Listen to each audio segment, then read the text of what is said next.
Hello friends, K കിച്ചണിലേക്ക് എല്ലാവർക്കും സ്വാഗതം. ഇന്ന് നല്ല രുചിയുള്ളതും വളരെ പെട്ടെന്ന് തയ്യാറാക്കാൻ പറ്റുന്നതുമായ വെണ്ടയ്ക്ക പൊട്ടറ്റോ മസാല ഫ്രൈ എങ്ങനെയാണ് ഉണ്ടാക്കുന്നത് നമുക്ക് നോക്കാം. അതിനുവേണ്ടി ഞാൻ 400 ഗ്രാം വെണ്ടയ്ക്ക ഇവിടെ എടുത്തിട്ടുണ്ട്. ഇനി അതിൻ്റെ 2 വശവും മുറിച്ച് കളഞ്ഞിട്ട് നമുക്കതൊന്ന് കീറിയെടുക്കാം. അത് കീറിയെടുത്തതിന് ശേഷം നമുക്ക് അതിന് വേണ്ടുന്ന മസാല ഉണ്ടാക്കാം.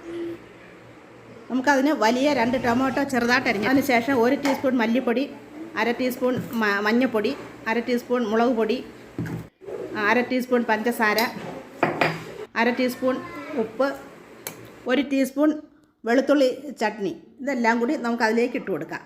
ഇനി നമുക്ക് 1 മുറി നാരങ്ങ പിഴിഞ്ഞൊഴിച്ച് കൊടുക്കാം. അതിനുശേഷം 1 ടീസ്പൂൺ എണ്ണ നമുക്ക് അതിലേക്ക് ഒഴിച്ചു കൊടുക്കാം. എന്നിട്ട് നന്നായിട്ടൊന്ന് മിക്സ് ചെയ്ത് കൊടുക്കാം. ഈ വീഡിയോ ഇഷ്ടപ്പെടുകയാണെങ്കിൽ സബ്സ്ക്രൈബ് ചെയ്യണം, ലൈക്ക് ചെയ്യണം, കൂട്ടുകാർക്കെല്ലാം ഒന്ന് ഷെയർ ചെയ്ത് കൊടുക്കുകയും വേണം. ഈ മസാല നമ്മൾ കീറി വെച്ചിരുന്ന ആ വെണ്ടയ്ക്ക ഓരോന്നും എടുത്ത് അതിലേക്ക് വെച്ച് നമുക്ക് മാറ്റി വയ്ക്കാം. ഇത് വളരെ ടേസ്റ്റുള്ളതാണ്. നമുക്ക് ചപ്പാത്തിക്കും ചോറിനും ഒക്കെ കഴിക്കാൻ വളരെ അധികം നല്ലതാണ്. കുട്ടികൾക്കെല്ലാം വളരെ ഇഷ്ടപ്പെടുന്നതുമാണ്. നമുക്ക് പെട്ടെന്ന് തയ്യാറാക്കാൻ പറ്റി എടുക്കുന്നതുമാണ്. അതുകൊണ്ട് ഇത് എല്ലാവരും ഒന്ന് ഉണ്ടാക്കി നോക്കണം. ഇനി നമുക്ക് അത് ഓരോന്നായിട്ടെടുത്ത് ചെറിയ കഷ്ണങ്ങളായിട്ട് നമുക്കത് ഒരു അരിപ്പയിലേക്ക് ഇട്ട് കൊടുക്കാം. ഇനി നമുക്കൊരു പാത്രത്തിൽ കുറച്ച് വെള്ളം എടുത്ത് അതൊന്ന് ചൂടാക്കാൻ വേണ്ടി വയ്ക്കാം. അത് ചൂടായി കഴിയുമ്പോൾ നമ്മൾ ആ അരിഞ്ഞു വെച്ചിരിക്കുന്ന വെണ്ടയ്ക്ക അതിൻ്റെ പുറത്ത് വെച്ച് ഒരടപ്പ് കൊണ്ട് അടച്ച് നമുക്ക് 10 മിനിറ്റ് നേരം ഒന്ന് ആവിയിൽ വേവിച്ചെടുക്കാം. ഇനി നമുക്കൊരു പാൻ എടുത്ത് അതിലേക്ക് ഒരു 2 ടീസ്പൂൺ എണ്ണ ഒഴിച്ചു കൊടുക്കാം. ഞാനൊരു 4 പൊട്ടറ്റോ പുഴുങ്ങി വെച്ചിട്ടുണ്ടായിരുന്നു. അത് നമുക്ക് നീളത്തിൽ നമ്മൾ ആ നേരത്തെ എടുത്തു വെച്ചിരുന്ന ആ മസാലയുടെ പാത്രത്തിൽ തന്നെ നമുക്കത് കീറി ഇട്ട് കൊടുക്കാം.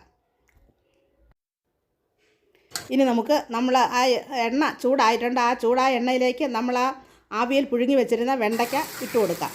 അത് നന്നായിട്ടൊന്ന് ഇളക്കിയതിന് ശേഷം നമ്മൾ അരിഞ്ഞു വെച്ചിരുന്ന പൊട്ടറ്റോയും കൂടി അതിലേക്കിട്ട് നന്നായിട്ടൊന്ന് ഇളക്കി നന്നായിട്ടൊന്ന് ഫ്രൈ ആക്കിയെടുക്കാം. അതിനുവേണ്ടി അതൊന്ന് അടച്ച് വെച്ച് കൊടുത്ത് ഒന്ന് വേവിക്കാം.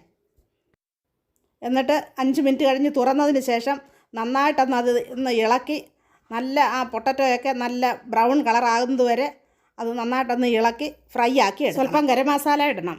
അതിനുശേഷം അതിൽ മല്ലിയിലയും കറിവേപ്പിലയും ഇട്ട് നമുക്ക് ഉപയോഗിക്കാം. ഇപ്പോൾ നമ്മുടെ വെണ്ടയ്ക്ക പൊട്ടറ്റോ മസാല ഫ്രൈ ഇവിടെ റെഡി ആയിട്ടുണ്ട്. ഇനി ഒരു നല്ല വീഡിയോയുമായി നമുക്ക് ഉടനെ കാണാം. ഈ വീഡിയോ കണ്ടതിന് താങ്ക് യു.